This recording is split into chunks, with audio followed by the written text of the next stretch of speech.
ប្រើកុំព្យូទ័រ Windows ចាស់ចេះតែអស់ថ្មតរទាំងអ្នកគ្នាសួស្តីអ្នកនរគ្នាខ្ញុំឈ្មោះ Harret ថ្ងៃនេះខ្ញុំនឹងបង្ហាញដល់អ្នកនរគ្នាអំពីរបៀបដែលខ្ញុំធ្វើការសន្សំសំចៃថ្មនៅលើកុំព្យូទ័រ Windows Laptop របស់ខ្ញុំទោះបីជាវាស៊េរីចាស់យ៉ាងណាក៏ដោយសម្រាប់បងប្អូនយើងដែលប្រើប្រាស់ Windows Laptop ចំនួនចុងក្រោយភាគច្រើនថ្មរបស់វាកាន់ល្អណាស់អ្នកនរគ្នាខ្ញុំបាននិយាយបានថាវាកាន់រហូតដល់ទៅ10-20ម៉ោងឯណោះក្នុងមួយថ្ងៃតែបើសិនបើអ្នកទាំងអស់គ្នាប្រើប្រាស់ Windows Laptop ចាស់ដូចជាខ្ញុំហើយពិសេសជាប្រភេទ Laptop ដែលមាន VGA ដាច់ទៀតបញ្ហាតែមួយគឺថ្មរបស់វាអត់កាន់ដោយ Laptop ដែលខ្ញុំកំពុងតែប្រើសប្តាហ៍ថ្ងៃនេះគឺថ្មរបស់គេ design មក99 វ៉ាត់ម៉ោងប៉ុន្តែ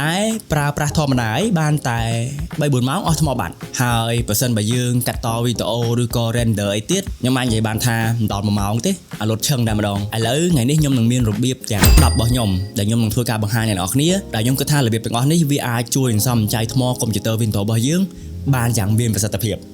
ទោះបីជាវាអត់ល្អអត់ខ្ចោះមែនក៏ប៉ុន្តែវាអាចជួយគ្នាយើងបានច្រើនមែនទែនរបៀបទី1របស់ខ្ញុំដែលខ្ញុំចង់បង្ហាញអ្នកនរគ្នាថ្ងៃនេះគឺខ្ញុំចង់ឲ្យអ្នកនរគ្នាទៅធ្វើការបើកនៅ battery saving mode ដោយអ្នកនរគ្នាគ្រាន់តែចូលទៅក្នុង setting system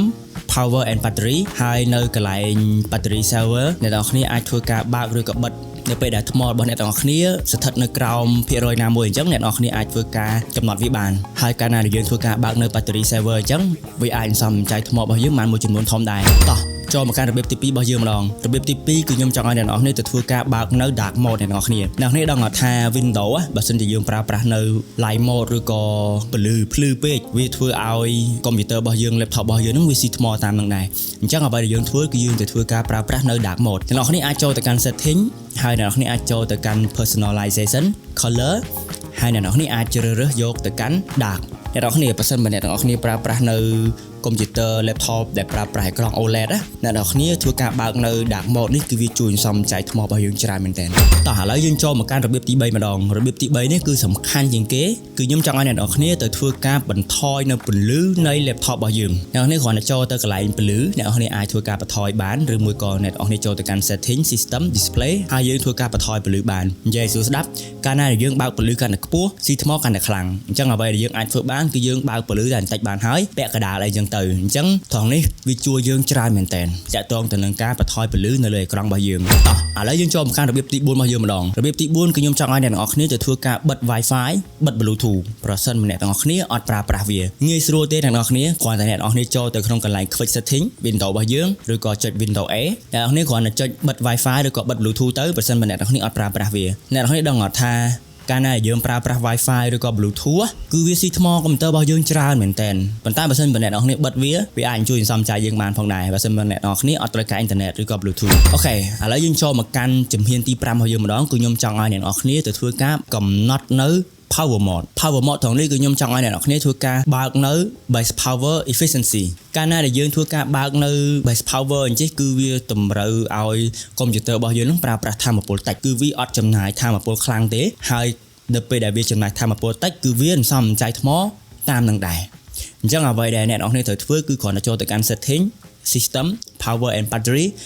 and power mode ទី6គឺខ្ញុំចង់ឲ្យអ្នកនរគ្នាទៅធ្វើការកំណត់ពេលវេលាដែលធ្វើឲ្យកុំព្យូទ័ររបស់យើងនឹងបិទឬក៏ sleep automatic អញ្ចឹងអ្នកនរគ្នាគ្រាន់តែចូលទៅកាន់ setting system power and battery screen and sleep ត្រង់នេះគឺខ្ញុំចង់ឲ្យអ្នកនរគ្នាធ្វើការបើកនៅពេលវេលាណាមួយដែលអ្នកនរគ្នាគិតថាចង់ឲ្យកុំព្យូទ័ររបស់អ្នកនរគ្នាលុតពេលវេលាកាន់តែខ្លីកុំព្យូទ័ររបស់អ្នកនរគ្នាចាប់ផ្ដើមបន្ថយចាប់ផ្ដើមរលត់ឬក៏ sleep តែម្ដងត្រង់នេះគឺវាជំនួយឲ្យកុំព្យូទ័ររបស់អ្នកនរគ្នានឹងមិនសូវស៊ីថ្មខ្លាំងនៅពេលដែលអ្នកនរគ្នាបើកវាចោលអញ្ចឹងនៅពេលដែលអ្នកនរគ្នាមិនមានតម្រូវការប្រើប្រាស់វាកុំព្យូទ័ររបស់យើងនឹងធ្វើការរលត់អញ្ចឹងវានឹងអាចជួយសន្សំសំចៃថ្មរបស់យើងបានច្រើនមែនទែនជំហានទី7គឺខ្ញុំចង់ឲ្យអ្នកនរគ្នាធ្វើការដកនៅឧបករណ៍ផ្សេងៗដែលធ្វើការភ្ជាប់ជាមួយទៅនឹង laptop របស់យើងឧទាហរណ៍ដូចជា USB ឬក៏ hard disk ជាដើមប្រសិនបើអ្នកនរគ្នាអត់មានតម្រូវការទេអ្នកនរគ្នាអាចធ្វើការដកវាចេញទៅព្រោះនៅពេលដែលអ្នកនរគ្នាធ្វើការដោតឬក៏ប្រើប្រាស់វាជាពិសេសប្រើប្រាស់នៅ external hard disk ឬក៏ external SSD អញ្ចឹងគឺវាទាមទារកម្លាំងថាមពលថ្មពីកុំព្យូទ័ររបស់យើង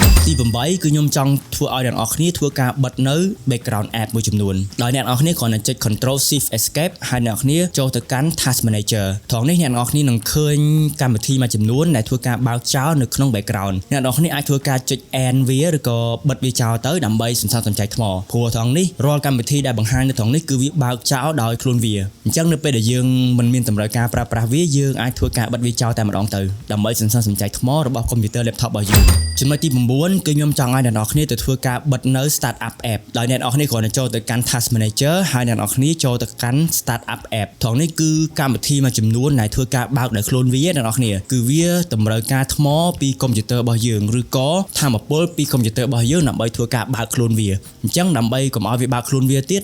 យើងគ្រាន់តែចុច disable វាទៅវានឹងធ្វើការបិទហើយត្រង់នេះសម្រាប់ខ្ញុំគឺវាសន្សំសំចៃថ្មរបស់ខ្ញុំបានច្រើនគួរសមដែរចំណុចចុងក្រោយគឺជាចំណុចមួយដែលប្រហែលជាអ្នកនរគ្នាត្រូវតែធ្វើដែរគឺខ្ញុំចង់ឲ្យអ្នកនរគ្នាទៅធ្វើការ update នៅ driver ទាំងអស់ដែលមាននៅសេសសល់នៅក្នុងកុំព្យូទ័ររបស់យើងដោយអ្នកទាំងអស់គ្នាគ្រាន់តែចូលទៅកាន់ Windows setting ហើយអ្នកនរគ្នាចូលទៅកាន់ Windows update នៅពេលដែលអ្នកនរគ្នាចូលទៅកាន់ Windows update ខ្ញុំសូមណែនាំឲ្យអ្នកនរគ្នាធ្វើការ update នៅ version ផ្សេងៗឬក៏ driver មួយចំនួនដែលសេសសល់នៅក្នុង Windows របស់យើងកាលណាដែលយើងអត់បាន update វាទេបានន័យថាមុខងារមួយចំនួនឬក៏បញ្ហាមួយចំនួនគឺវាអត់ទាន់បានជួសជុលទេអញ្ចឹងវាអាចធ្វើឲ្យបញ្ហាថ្មរបស់កុំព្យូទ័ររបស់យើងវាដំណើរការមិនសូវល្អឬក៏វាស៊ីថ្មទៅតាមនឹងដែរអញ្ចឹងអ្វីដែលយើងអាចធ្វើបានដើម្បីជួសជុលវាយើងធ្វើការ update ទាំងអស់ទៅដើម្បីឲ្យកុំព្យូទ័ររបស់យើងថ្មកាន់ហើយដំណើរការរលូនទៀតអ្នកនរនេះតែចាំថារបៀបដែលខ្ញុំប្រាប់ទាំងអស់នេះទោះបីជាវាមិនល្អឥតខ្ចោះក៏ដោយក៏ប៉ុន្តែវាអាចជួយគ្នាយើងបានម្ដងម្កាលដែរហើយមួយទៀតក៏វាអាស្រ័យទៅលើថ្មរបស់ laptop របស់អ្នកនរនេះដែរជួនកាលថ្មគេល្អគេអាចសន្សំចៃបានយូរទោះបីជាវាស៊េរីចាស់ក៏ដោយហើយជួនកាលថ្មកុំព្យូទ័រខ្លះស៊េរីថ្មីក៏ប៉ុន្តែថ្មវាតូចក៏នៅតែអត់កាន់ថ្មអញ្ចឹងហើយចុច follow មួយផងបើសិនមកអ្នកនរនេះគិតថាវីដេអូនេះវាមានប្រយោជន៍